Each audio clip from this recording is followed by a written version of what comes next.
everyone, Tim from Smart Home Mastery here. Today's video is going to be a long one. I think it's the longest video I've ever done, actually.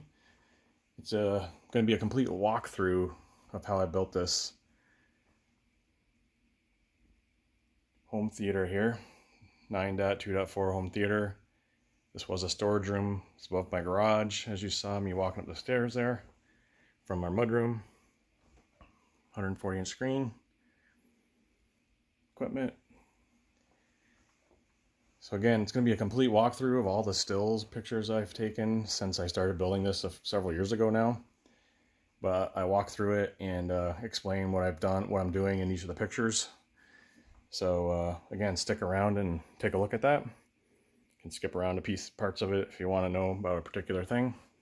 If you have any questions about anything that I did in that video, please stick them in the comments, including my automated blinds that you saw here. And I'll be happy to answer anything I can, give you more detail on anything, how I did something. Also, please be sure to like and subscribe to my channel.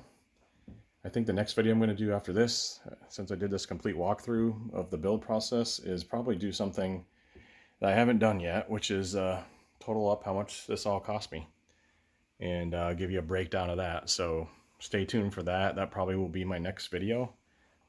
But in the meantime, please take a look at this complete walkthrough that I did. And again, please like and subscribe, and enjoy. Alright guys, let's get started here. As I mentioned, this was just a storage room, and you can see it is full of stuff. So when we finished building our house, this is pretty much where everything ended up, all the extras. All of the stuff that we didn't have a place for at the time. As you know, we had just moved into the house, so this is loaded up. We built the house. We were living in a rental and then moved all of our stuff in, so lots of stuff left up in the storage room. But you can see it was just a storage room. It's again above my garage, about 650 square feet. And as you can see here, these are all outside walls, so starting right here, all the way around, those are all outside walls, and I'll show you a little picture later here, but this is the only wall that's actually shared with the house. So the first thing I started doing was just insulating the walls. Needed to get it insulated, 2x6 construction, so this is R19 on the outside walls, and then in the ceiling I put R38. This wall right here is actually the stairwell. You can see a door here going down into our mudroom.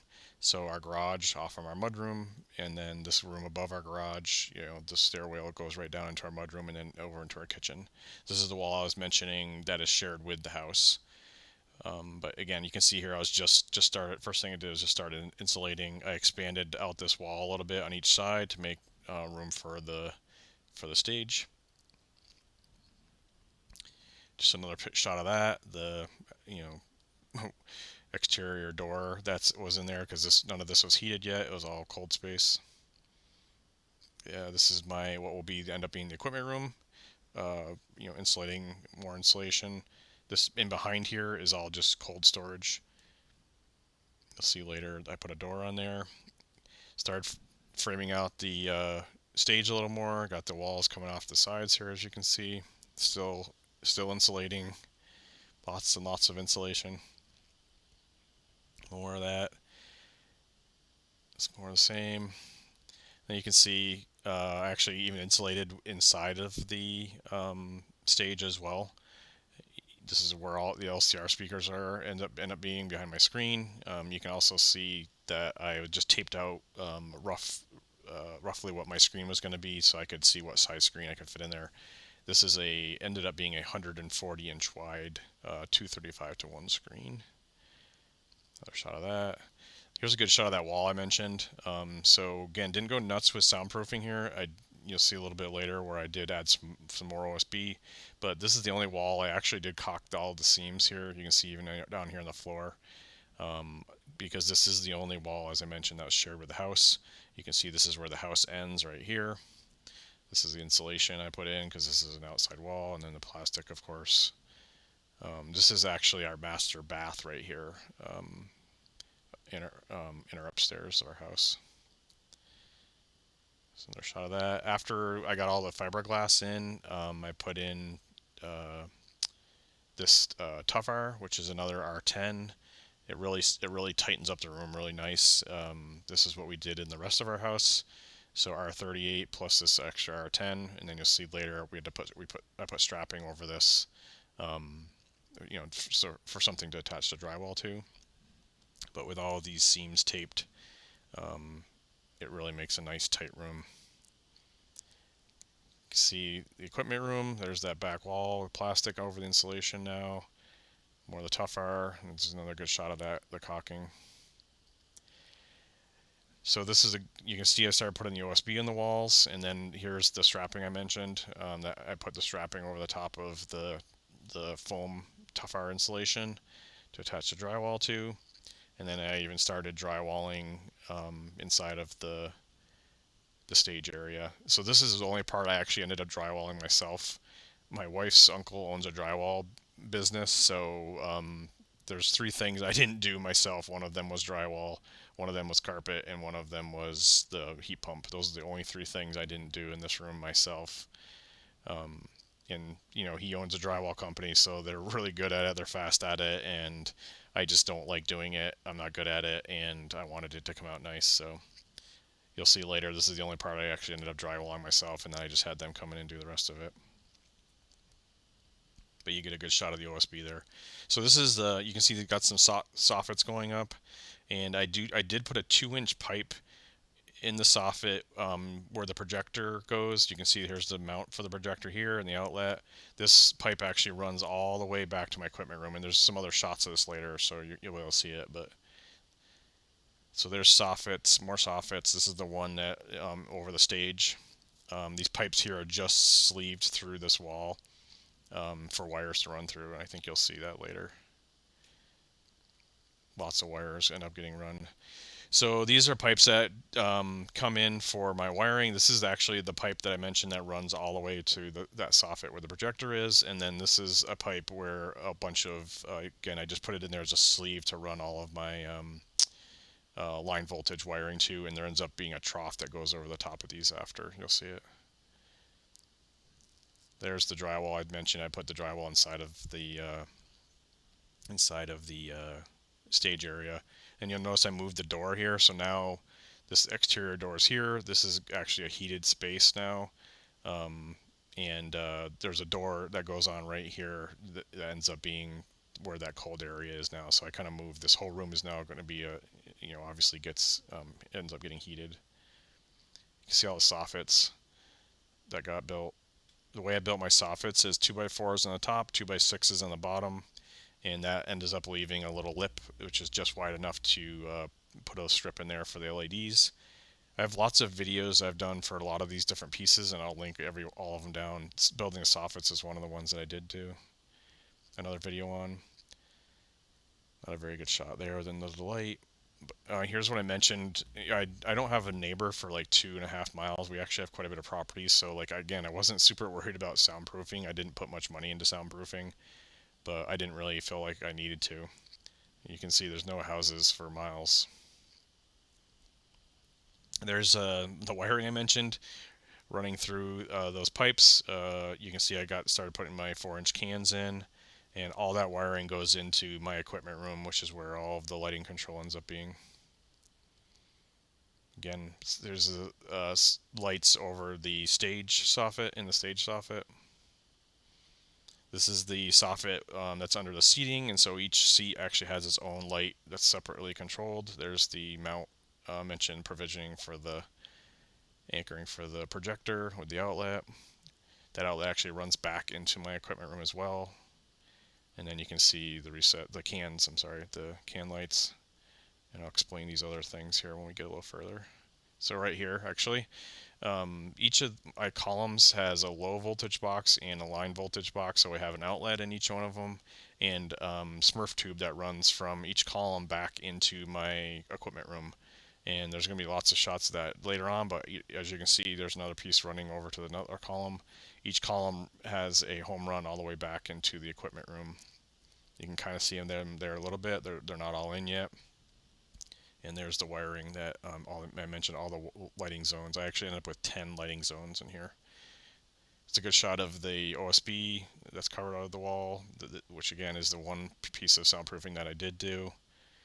And then a lot of messy wiring that gets cleaned up later. So here's all the Smurf tube coming in. This all ends up getting put into a trough, which you'll see later. These are the lines running to the soffit where my projector is. I got network lines running up there. And then I had some lines running up into the soffits as well for the LED lighting. And then all the other ones are for the columns. These are the boxes that end up holding all of my lighting that I mentioned. 10 zones, 5 boxes, and there'll be 2 switches in each one. Another shot of the boxes that end up going into the columns. Just filled all my soffits with insulation, so they're not big open spaces. There's the trough that I mentioned. This is really handy unibit if you're drilling holes like this. This will drill up to a 3/4 inch hole.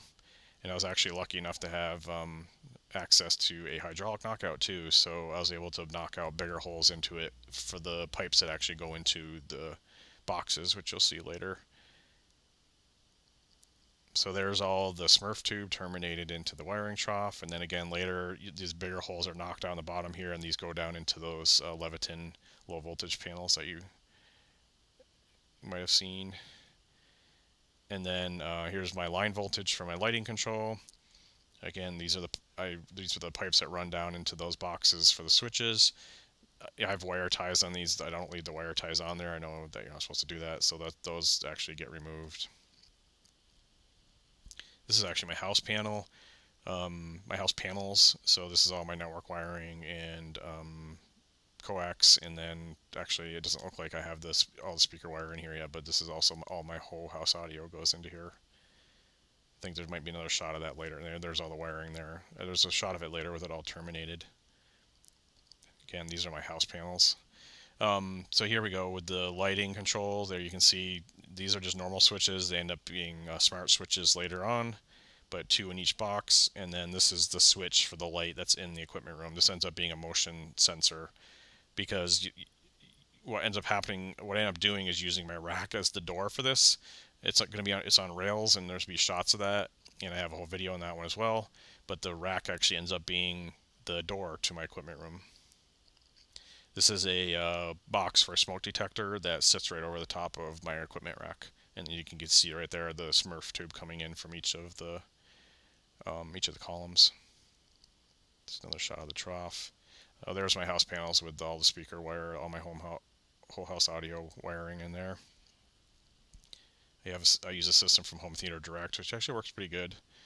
I did do a video on that as well. So here is the opening for the rack. In the behind here is my equipment room. I mentioned there's all the Smurf tube that you see. That's the switch for the projector. There ends up being 3 20-amp circuits in here, plus some low voltage boxes. But this was me sizing it for my equipment rack, because like I said, this ends up being the door. So the equipment rack sits right in this door, and then there's rails that end up here, and the whole thing glides on rails, which I actually have shots of, you'll see later. As I mentioned, the only thing I drywalled was the stage, so there's that, and then a good shot of all the OSB and all the insulation and all the soffits, and lighting's on. Lighting's all hooked up. Another good shot. So this wiring, I ran wire to each window because I do end up putting in automated roller blinds so that I can black out the whole room. I have some more pictures of that, and I do have a video of that one. But this was just something I took because this is where the wire runs down through, and I wanted to make sure they didn't put any screws there when they put the drywall up. But I did run wires to each window, and those all go back to the equipment room, and are all controlled. They control my automated blinds. Another shot of soffits and insulation. Here's a good shot of my where my projector mounts, and the box I was telling you about. That pipe that goes back to the equipment room is like right behind there. So I can run. I've already had to do this. Run my HDMI cables through here and into the projector. There's the drywall. Like I mentioned, my wife's uncle owns a drywall company, so they came and did this for me. They knocked it out, all this in one day. Came back and started taping it the next day. There's the taping. And then just different stages of taping. They did much better job than I could. So there's where my equipment rack is, and to my equipment room. And then I also had them spray all the primer. So if you can do this, I would recommend it. This was, I think I have a picture of it here somewhere. Yeah, right there. It's Tough Hide by Sheetrock. And what they were able to do is they sprayed this on with their sprayer that they had, and then they power sand it with this thing. So this is a power sander, and it makes the walls and ceiling like glass. So if you can find somebody to do that for you, or you can rent one or something, I'd recommend it. It sucks up all the dust too, so it keeps the dust down. But they primed it and power sanded it, and it like made a really smooth finish. Plus, I didn't have to prime it myself. So when we built our house, we used Benjamin Moore for everything, and so I did use Benjamin Moore for these first two colors. And I end up using Behr for everything else later, but this is the only place I actually use flat paint, is right here, this black. This is the only flat paint that's in there, is all around my stage. Because as you know, if you know anything about paint, when you have flat paint, it like marks up real easy, and I didn't want to have that on the walls, so the ceiling is actually eggshell, and that's what the rest of the walls end up being as well. But these are speaker wires I had run, but I ran 14 wire at first, and then I didn't end up using them. So these actually, these end up getting pulled out later and not used. Because I ended up running 12 wires to everything. So this is just me testing my LED strips. Like I mentioned, that made a nice little shelf using the 2x6 in the bottom. These are my can lights, and I pulled all the trims off, unhooked all my trims, and then painted them all black. There's the trims. This is the carpet I didn't use. I wish I had. I ended up going with a cheaper Home Depot carpet, which I regret. But that's probably going to be something I redo. I'm probably going to pull this black carpet out and replace it with some nicer stuff. This Home Depot carpet's just not very good. This piece is coming off, and it really needs to be restretched again. There's more painting. So here's the walls I'm mentioning. So this is Home Depot paint here. This I think is called graphite at the top, and then this is just plain black at the bottom, but it is eggshell. You'll see later that all gets covered with a chair rail. Some more painting. Lots and lots of painting. So this is what I did for my LED lighting. I mentioned that there were some of those Smurf tubes running into the soffits, and you can see one right there. So there's just I just ran thermostat wire and then this is just corner bead for drywall. The plastic corner bead, so I used that as the shelf for my LED lighting. So I just screwed those in there, and then the LED lighting just stuck to the top of that. But I had one wire in the front soffit and one wire in the back soffit for the LED lighting. So here's my stage. So my stage, because this is over a garage, normally what most people do when they build like a home theater in their basement is the stage gets filled with sand to create that mass so that it absorbs any energy from your LCR speakers and your subs. Because I'm on the second floor, I didn't want to fill it with sand, so I actually my whole stage ends up floating, but it's sitting on these rubber stall mats that I got from Tractor Supply. These things are heavy; they're like 3/4 inches thick, solid rubber, and that's what I built my stage on. You'll see it later. But so that's rubber I put into my stage area. There's where I started to build my stage. I think these are 2x12s for the back part. And then right here, I just built these little triangles on each side, and then used 2x4 for the front to create a little step. Again, filled those all with insulation. This is the one of the low voltage boxes. So this is where I'm starting to build up my LED lighting control. This is just a large 12-volt power supply.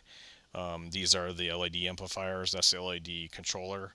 And so it's just tying these together. And you'll see as I go here, there's like another power supply and then more of these because there's just so much LED lighting that I have. There's the stage with the just 3/4 inch flooring on it. And you can see the rubber mat. That ends up getting trimmed off, but the whole thing's just floating. None of this is attached to the wall. I think there's a shot later where you can see the gap.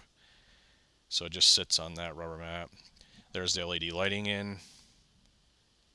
It's just the regular RGB LED lighting stuck to that white corner bead that you can see. There's the other 12-volt power supply. You can see that now I got like 3 amplifiers in there. there's 2 amplifiers for each soffit, and then I think I have another one. No, I guess it's just 4, two for each soffit, and then you'll see later I also have an LED lighting strip on my handrail that comes up to my theater. These are provisions that I put in on the outside wall for my heat pump. This is where the heat pump gets mounted. This is where I end up running the power, and this is where the piping goes through. This is just a shot. It was a rainbow that day, so I took it. I'm not sure why it ended up in here, but it's another example of, like I mentioned, I don't have any. Our driveway is a half-mile long, so I don't have any houses anywhere near. So we're not worrying about soundproofing. And there's the LED lighting on the handrail I mentioned. I do have a video on that one as well. You'll see later I cleaned up the stairs and painted those and everything. But that LED, this comes on when I turn my theater on. So I have, my theater, I have like a movie button. When I hit that, the blinds go down, the LED lights come on, the other lights dim down, and then this one also comes on. And it's a good reminder for me. So like if I walk out and forget to shut things off, this is all lit up. But this lights up the same color as the LEDs in the home theater itself, which right now I just have all in blue. There's the stairs. That's just how I wired it into the handrail. There's more of the LEDs running. So here's where I start building all my cabinets. The whole back of my home theater is a big U-shaped cabinet and then an island in the middle. This is where the base for the columns. So this is just the base for the cabinets. This is the painting, the trim to go along the soffits. I guess I did have 5, so yeah, so here's the loaded up LED control, 5 amplifiers and the controller. So I can run one controller runs all my LED lighting, so I can change the color, and it changes the color everywhere. Starting to hang the trim up. There's corner trim that goes on here to cover all this up later. So it covers up the LED strips. It's a good shot of the painted trims around the LED lights. Again, the base. So here's my trimming out the stage. This is actually oak bullnose. So I just trimmed it out with the regular oak bullnose, and this is a kind of a good shot. You can see the gap right here between the wall and the side of the stage. So the whole thing's just floating, as I mentioned. More LED lighting. So here's the stage. So this is the frame I built for my screen, and I love this lumber. It's really expensive, but it worked perfect for this. So this is engineered 2x4s, and the reason I use those is because they're perfectly straight, and they don't warp, they don't bend or anything. So it worked really well for building the frame out for my screen. So I highly recommend those if you are doing something similar to this to spend the extra money and use those. Just another shot of that. There's the shot of the gap too. Okay, this is where I start building my columns. These are the tops and bottoms of my columns, and I'll show you later how I made them so I can actually pull the speakers screens off, and to cover the speakers. But you'll see a better shot of those later. There's the whole back of the stage. Wrapping up, there's putting the cross pieces now for the screen to hook to. Again, these wires end up going away. This is pipes going into my equipment room, so all the wiring for my stage speakers goes through there. This is my concept for my columns, which actually ended up coming out really close to this. You can see the trim that went around this base part ends up also being the chair rail, which is what it does. There's all my pieces for my columns that I'm building. It's a closer up shot of my concept. There's where I start hanging up the tops of the columns to the bottom of the soffit. So you can see those all around. Got those all hung up. There's all the bottom pieces that will go on once I get the cabinets built. This is a shot with the painting and the LEDs on and all the columns up. Or at least the top parts of the columns. So I start trimming them out. This is just PVC trim, which worked really well. It's not painted, just left it white. I think it looks pretty good.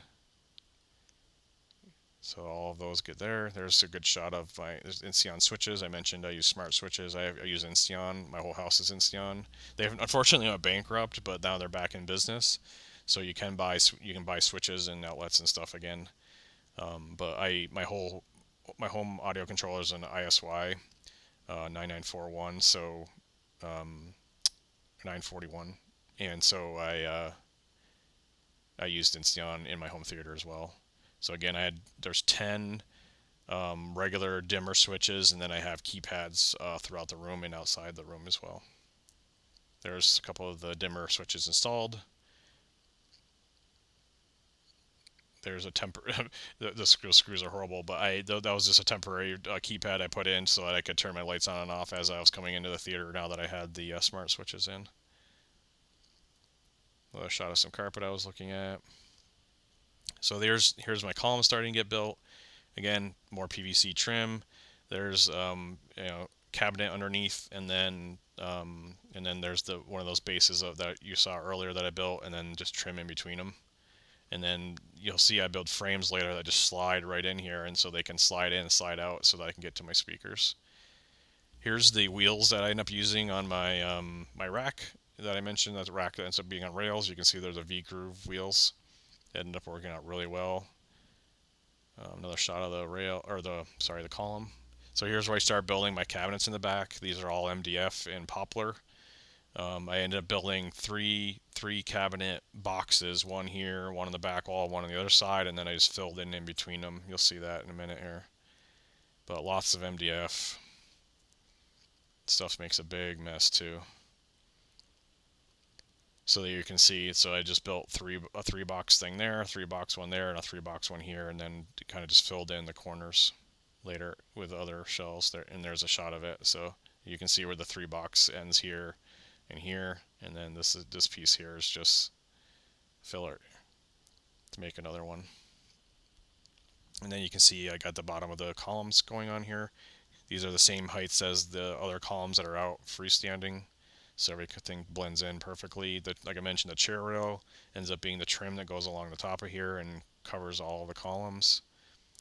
I think it came out pretty good. There's the 12-2 wire coming down into the columns that you can see. That's all running through the Smurf tube. Some more shots of the cabinets. There you can see lots of cabinets. Not sure what I have in all these. I don't have anything in all these yet, but I think I am going to probably make doors for them as well. So here's the rack on with the rail wheels for the rails that I mentioned. This I mentioned it ends up being my door. Lots of shots of that coming up here. So there's the rail that it sits on. There you go. A good shot now. You can see how that's coming together. That just slides back and forth in those, and actually gets moved in and out with a linear actuator. Which works really well. So there it is in the opening. Inside, you can see the equipment room behind it. There's it with it pushed in. Trimming out the cabinets, so you can see what I mentioned here. The trim kind of goes from these cabinets into these freestanding ones, and then also matches right up perfectly with the chair rail between the two colors. So it came out really well. There's a good shot. So this ends up being my right wide. And this is my first row of surrounds. My second row of surrounds is back there, and then the rears are in the back, of course. So there's where the rails. I got the rails cut off, so you can see, and then screwed down. So now that's how it's sitting right now.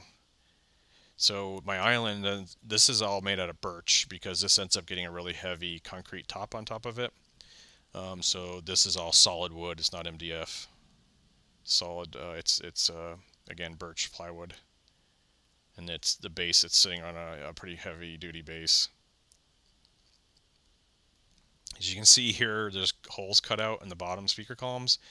I think I have a shot of this later, but there's a train. I end up having a model railroad that runs around the whole length of this U, and scale model railroad that sits on top of the counter, which is kind of cool. And it's a good shot of the cabinets, the painting. So, and then I got wires in here. So in this cabinet, one side has one of those 8-button keypads from the Insteon keypads. The other side has an outlet in them, and there's also outlets in here because these are going to actually hold subs and probably a refrigerator in the middle. But right now I just have 2 subs. As you see, it's a 9.2.4, and ends up when I end up making it a 9.4.4. More trim. Okay, we're starting to build the base traps in the stage. You can see I put more rubber down on top of the stage, so this is where the speakers end up and the subs end up sitting on here. So this is just building up the base traps. So I did put more engineered lumber on the side. These are not hooked together though, so like this one's bolted to the wall and not to here. So you see my base traps. I just built these little brackets, and then this is just cardboard actually, and it was just to help support the and then this is the cardboard stapled to these trim pieces I put up here, and that's just to help support the insulation so it doesn't sag. As you can see, it just kind of stacks in there nicely. And there's the base traps all installed. These get covered with regular speaker fabric later on. I think I have a shot of that. But there's my stage with my base traps built. Okay, here's the frames for the columns, as I mentioned. So they're just little, nothing too complicated here. Just trim pieces on top, and then these long columns, which the fabric ends up getting wrapped around. So these are all routed around, so nice smooth edges. And then I just trim it out after. You'll see shots of that later.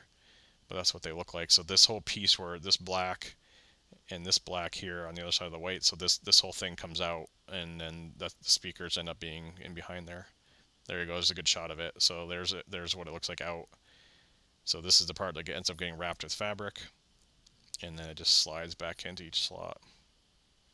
So there, it looks like I got them painted. And there's them with them all in, all built. There they are. Lots of columns. More paint. So here's where I start trimming them out more. And you can see these little rubber feet. That's all they sit on. So they just slide in there and just sit on these little rubber feet. I just made them a little bit shorter so that there was room for them to sit on those, and it works perfectly. You just slide them in there and they just sit right there. No rattling or anything. But again, you can see those speaker wire running down through here where the speakers end up sitting. It's a good shot of the chair rail and stuff there too. You can see all this is trimmed out now.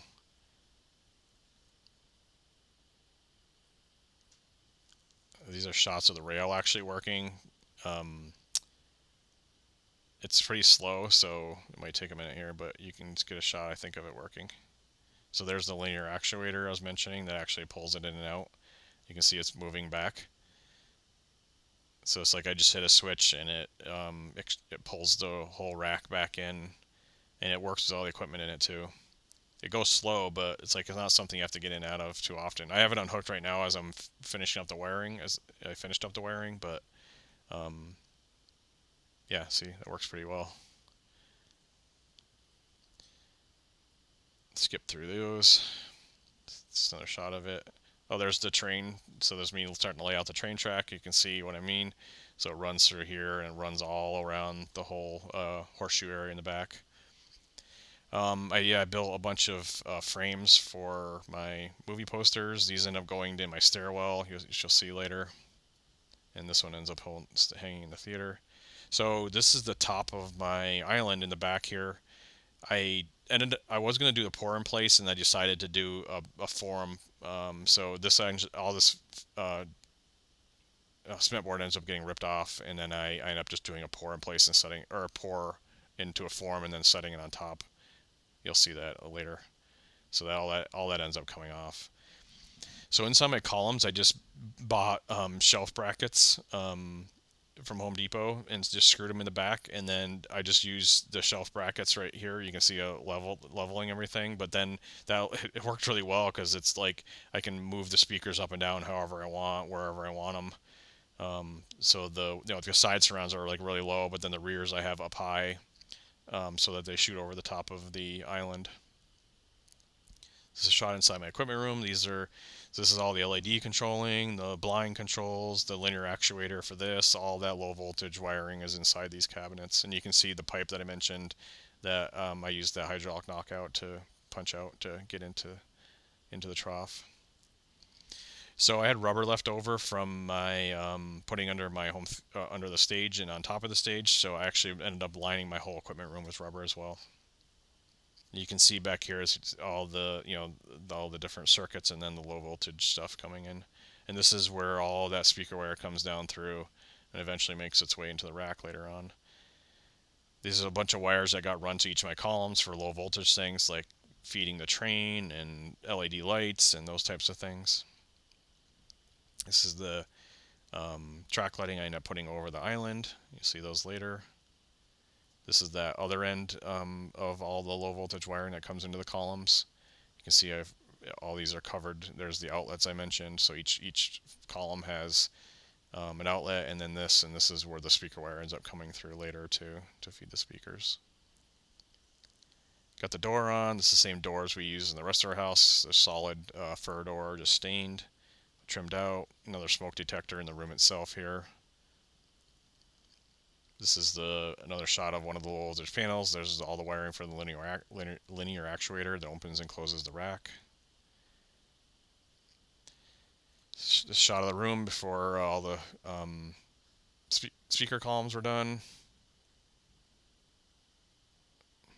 That's not much new here, other than it looks like I got the trim painted on the bull nose is painted a gray, match gray that matches the wall. Here's the form I mentioned, building the concrete top for the island. So this is just melamine.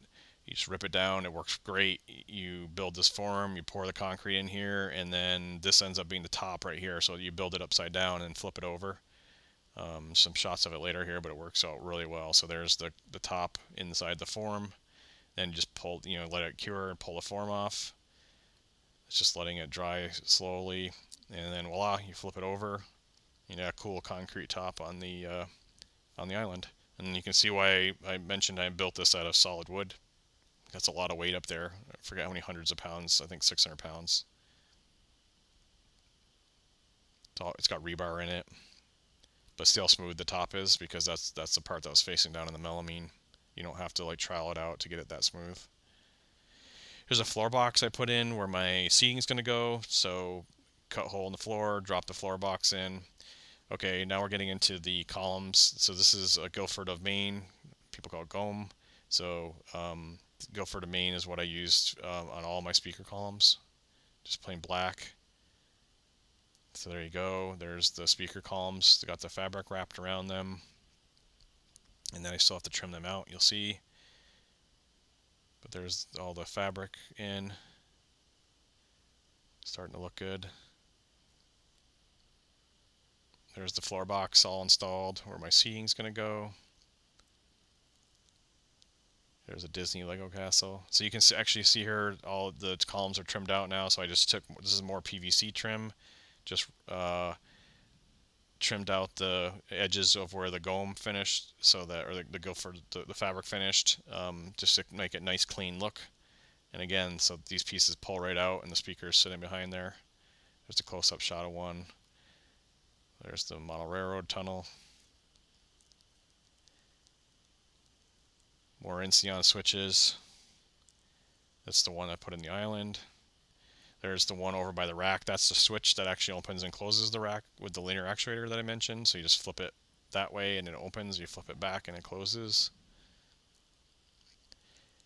So there's got the lighting now in over the island. And this is me just testing with an old projector I had, an old Mitsubishi projector. But you can see the room starting to look good now. Another shot of the outside. So there's the heat pump.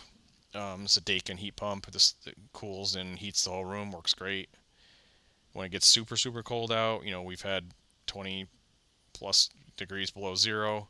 It will, stop then. It won't heat. But my garage below this room is heated. So with our boiler, our gas boiler, so actually it doesn't get super cold in here anyways. So even if it's really cold outside, the room doesn't get below freezing or anything here. It stays pretty warm. This close-up shot of it. I wanted the floor one instead of I didn't want one mounted up high. I just didn't like that look, so I got the floor model. There's columns all painted. There's the test projector I mentioned I put in. I think pretty soon we got the carpet going in here. all the trim. You can see trim on the floor, trim up here on the ceiling, all around the whole room, and then the chair rail, of course, and looks like everything's painted. There's the floor box where the flooring ends up going. So here's the carpet in. Now, this is the carpet I told you I'm going to probably end up replacing. It is black. It looks purple here, but it is black. But it's just kind of cheap carpet, and I'm not super happy with it, so I think I will end up replacing it with nicer carpet down the road. But there's the room with all the carpet in it. Just a temporary cloth I hung up for a screen. My paint. So there's a nice shot of the room. Got the poster hung up, a poster hung up, a couple of posters hung up. Columns all trimmed out, lighting on. There's the stairs, got the stairs all painted. I actually end up there's a digital movie poster that ends up going up here, but these are the stairs I mentioned that go up to my home theater. So you go up here and go to the theater this way. This is the door into the cold area, cold space. The lighted handrail, of course. Here's a shot looking down. This is the poster I mentioned hanging up here. So this is a pretty good shot with the posters and the handrail, lighted handrail. The stairs all painted black. I like how they came out. Just going at the door. No door handle yet, it looks like. Alright, here's the sound proofing for the back of not proofing, but sound panels for the back of the stage, just to diffuse the sound back there. You want to deaden that as much as possible. So these are all just foam. I used the spray sticky stuff, or spray on adhesive, but they just didn't work really well, so these all have little nails in them too, holding them on. But they seem to work pretty well. So actually then you can see the speaker fabric covering the bass traps as well. You can't really tell that all that insulation is back there. Stage is starting to look better. Some more shots of it. Alright, so now we get into building the automated blinds that I mentioned. So this is just a piece of 1¼ inch EMT. I got all the blinds from blinds.com, just cheap roller blinds, ripped them off from the cardboard rollers they were on, put them on these things. I have a whole video on this that I can link in here. But there's just motors that go inside the tube, two motors. I mentioned all that wiring that I ran to all the windows, as you can see here. Ends up feeding all those motors. There's a controller that all runs through my same home automation controller, the ISY. You can see it trimmed out, put little channels on here for the blind to run down so it completely blocks it. There's a shot of it installed. So there's what it looks like when it's closed. It's still bright over here because all the other windows don't have them on yet. They do now, but not in this picture. And so again, these are all automated. They go up and down with the motors, and as soon as I put my theater into movie mode, all the blinds will close. I think there's a video of it here actually. I'll let it run for a second. You can take a look. You can see they're fairly fast, not super fast, but once it closes, it does block them out really well. You know, those trim pieces around the edge really make a huge difference. Covers all the gaps that the blind doesn't cover.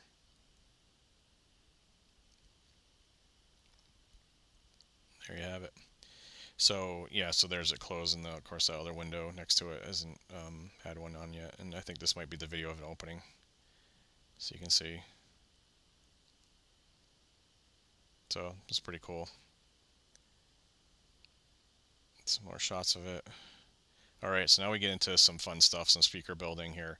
So these are my my LCR speakers are all DIY Sound Group Titan 615s. So these are birch cabinets, which is where the sub goes. You can see they're ported. Nice, really nice CNC machined cabinets. So those all get glued and nailed and put together. Caulked all the seams. Put some little bit of foam in there. So these are the waveguide brackets there's waveguide for the 6-inch mid and compression driver tweeter. So here's more of the building of those. It's my basement before it was finished. There's the waveguide.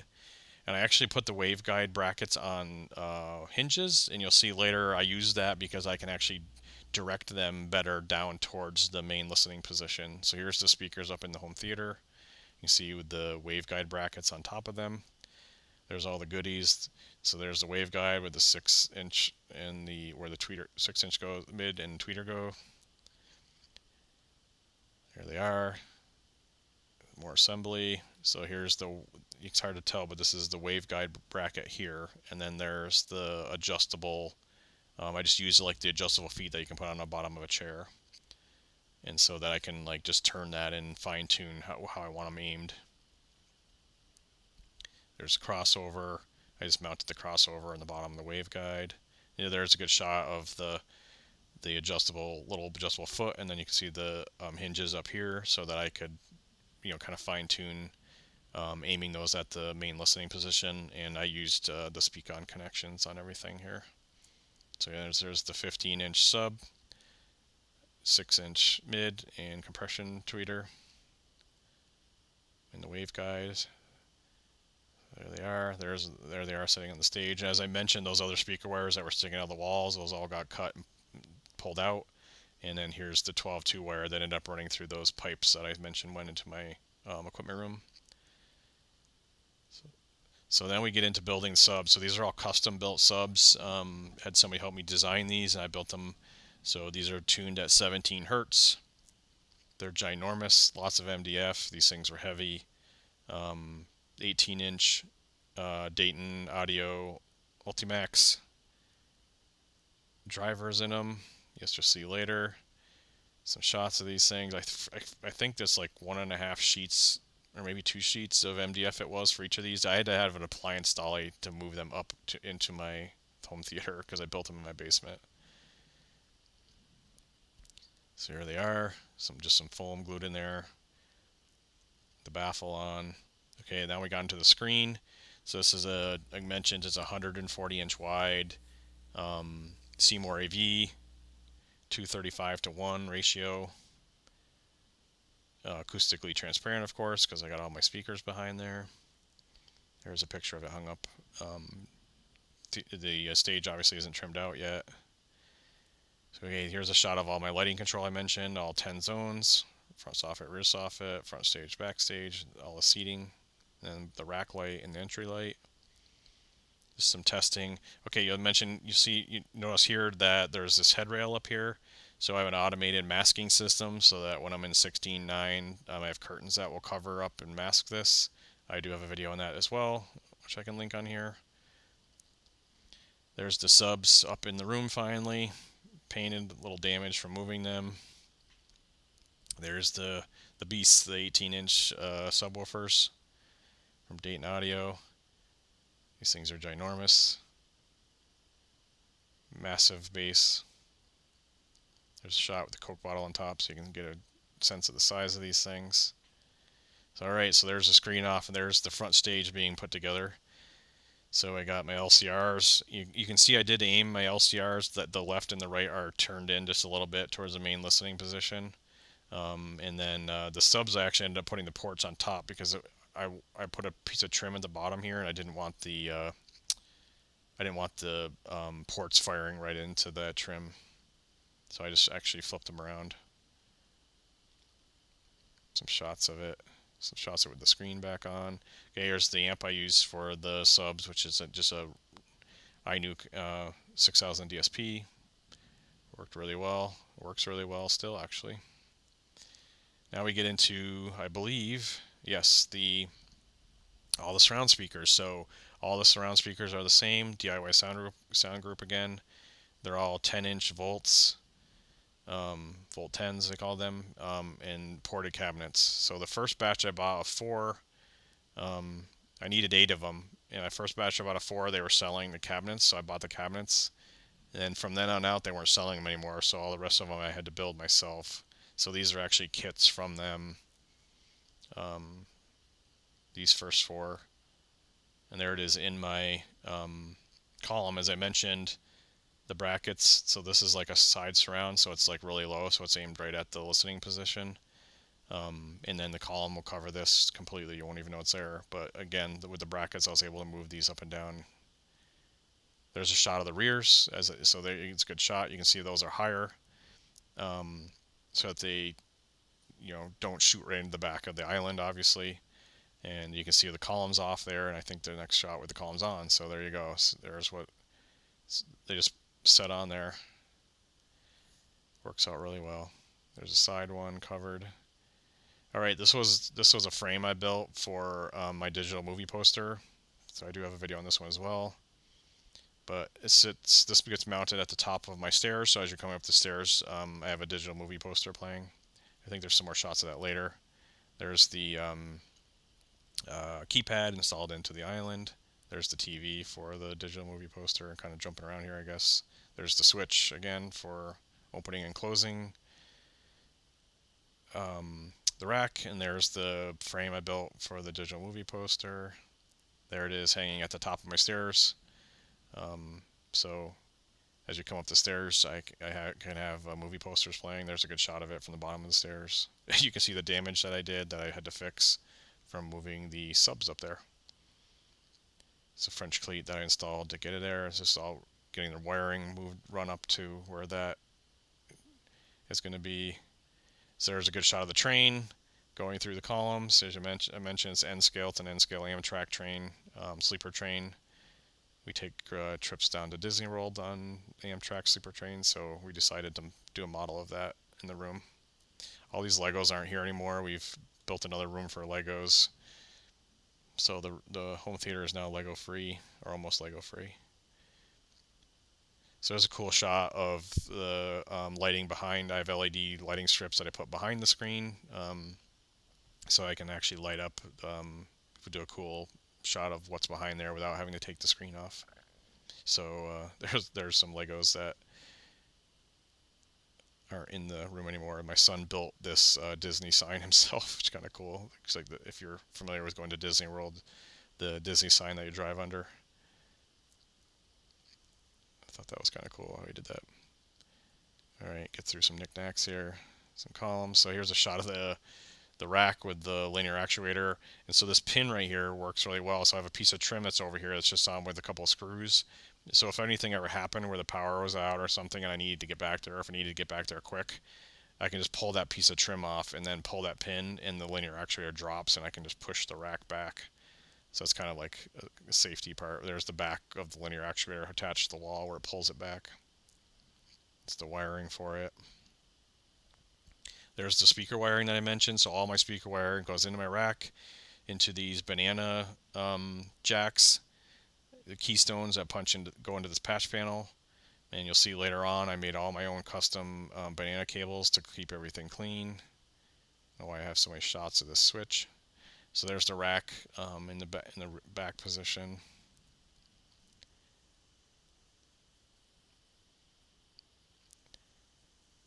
Some shots. There we go. Okay, so here's starting to build the Atmos speakers. So these are Volt 8s, and these are just in little tiny cabinets that I just built myself. Oh, sorry, these are still the Volt 10s. These are the custom Volt 10 cabinets that I had to build myself.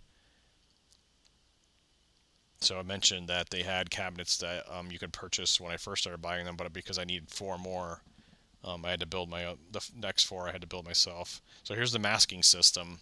So this looks like it's in the 16.9 position right now. So that head rail that you saw had another motor hooked to it over here that is also hooked into my home automation system. So I can just say I want this set for 235 or 16:9, and the curtains will either open up all the way so that's 235 to 1, or it'll close up to where I need them to close up for 16:9.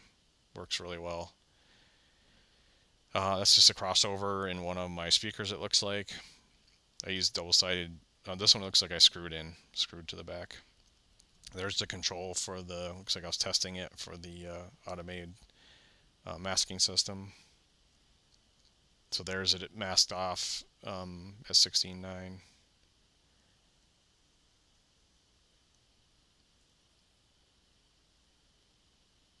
So there's it opened up. So you can see the curtains are opened up all the way, so the whole screen is available. And then then I can just, actually this video might show it. I may leave this playing for a second. So here, oh yeah, I think it is gonna. So this is my home automation controller, and there's two settings in there. One's for 16 by 9, and one's for 235. It looks like I'm gonna actually do this right now. Let's see if it. Let's watch it.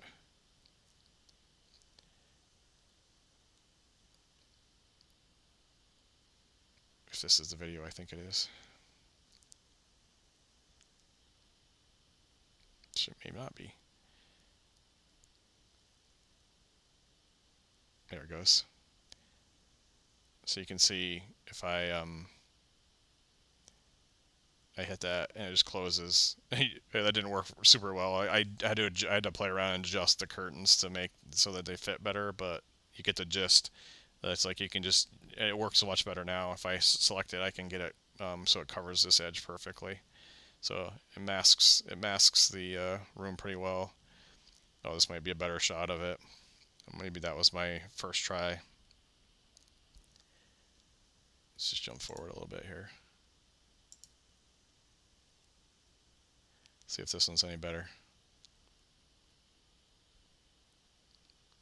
I know I had to play around with them for a little bit to get them. Yeah, that one still stopped a little short. I had to keep adjusting them. Anyways, it's a full masking system so that oh, there it was in the 16 by 9 too. Looks like I have a few shots of it here. Yeah, so there's where it wide open, there's where it's closed. Here's a good shot. These are the speaker back cabinets I built myself from scratch. Ended up being able to build these really cheap. So if you're gonna build something out of MDF and it's not very big, check out the MDF shelves at Home Depot instead of buying a sheet of MDF, because the shelves are way cheaper per square foot for MDF, and plus you don't have to lug huge sheets of MDF.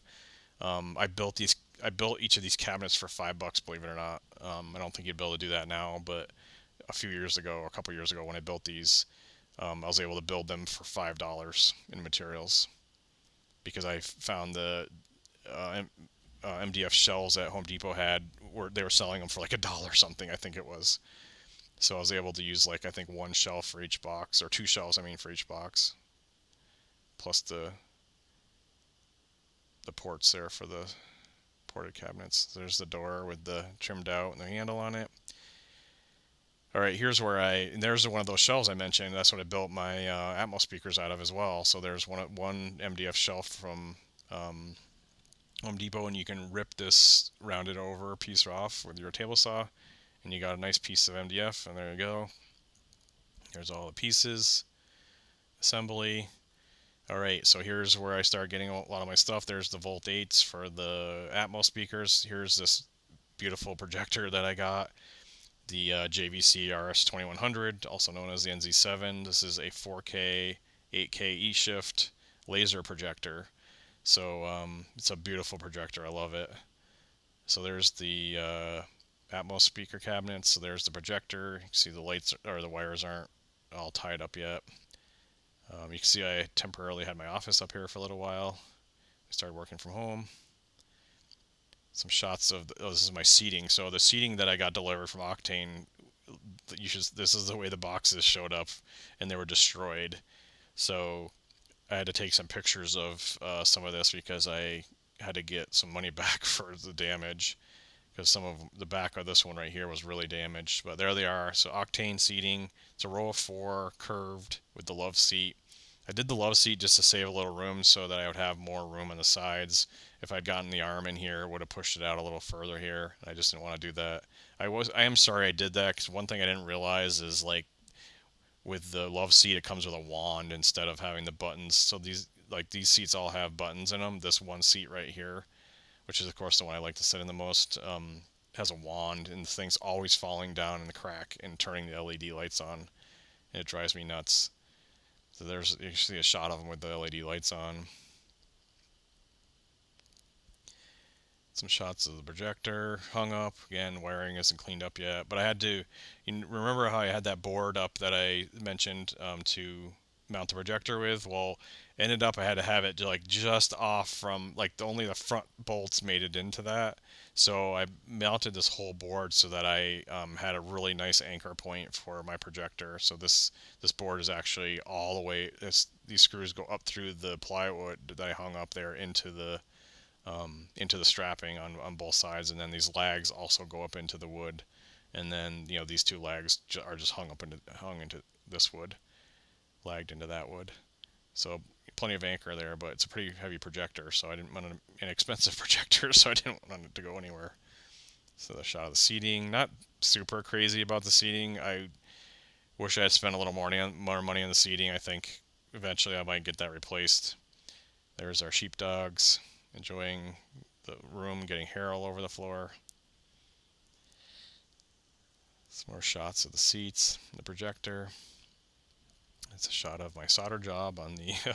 All right, now we're getting into the audio video portion here.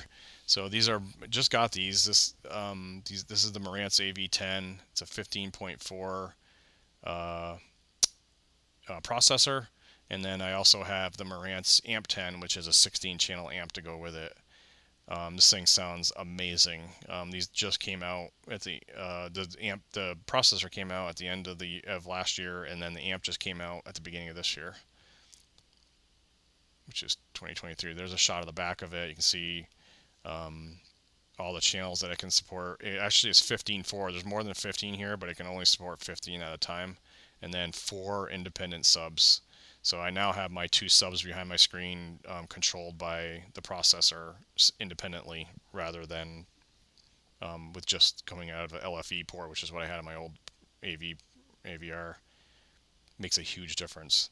So there's a shot of the Atmos speakers all hung up, as you can see. So 4 channels, yes, they are pointing down at the floor, but these are set up according to the Dolby spec at 45-degree angles.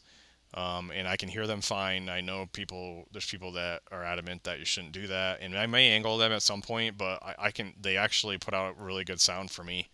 The speakers that are in them have a really wide dispersion, so and it's a 45-degree angle for me from that point, so I can hear them fine.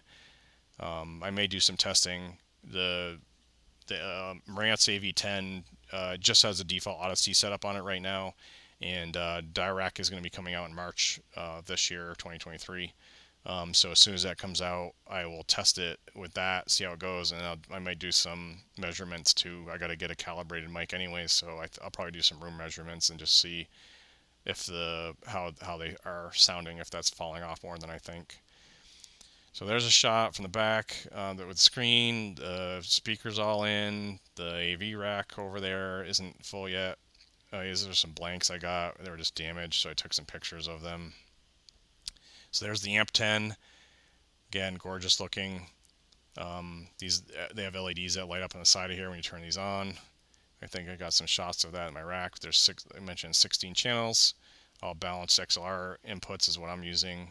Actually, other than I am using 1 pair of RCA for my second row of surrounds. There it is in the rack. I used heavy-duty shelving. I recommend you do this too. If you have a 4-post rack, make sure you get the 4-post shelves, because these things aren't light. So there's a shot of my rack. Some AV Infinity fans. There's a V10. There's the shelf I mentioned. Another fan. There's the amp. Another shelf. More power distribution. I still got the iNuke for the subs, and then just a cabinet down here, and then my old AVR. But it sounds fantastic. I was just checking on the firmware. There's the back mentioned. I'm using all XLR cables. I have custom built all of my banana cables. Do have a video on how I did that, but you can see how nice and clean it keeps the wiring. And over here you can see the HDMI cables coming down from that pipe that I mentioned that goes all the way to my projector, and then there's the speaker cables that I already showed you that terminates into those banana plugs. So we're getting towards the end here.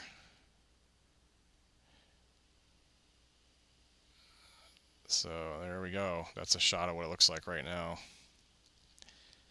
So that's my room. that's the full walkthrough of the room. It's pretty much the way it looks right now.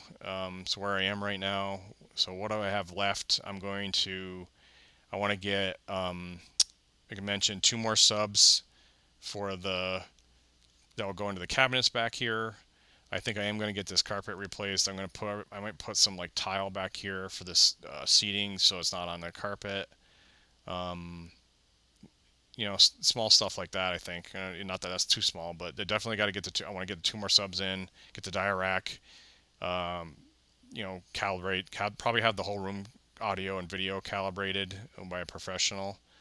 Um, and then hopefully just enjoy it more. I got to build some more movie posters. There's some other stuff I got to do, but this is essentially where my room is right now. Again, completely DIY. The only pieces I didn't do were the carpet, the heat pump, and the drywall. So if you have any questions about anything I did here, please leave them in the comments below. I've been pretty good about being able to get back to people in there. And until the next video, please like and subscribe and give me a thumbs up here. And give me any ideas of any other videos that you'd like to see. I'm happy to do whatever I can to help out people. Again, I did all this myself, so if I can help you with anything on yours, let me know. Until the next video, bye.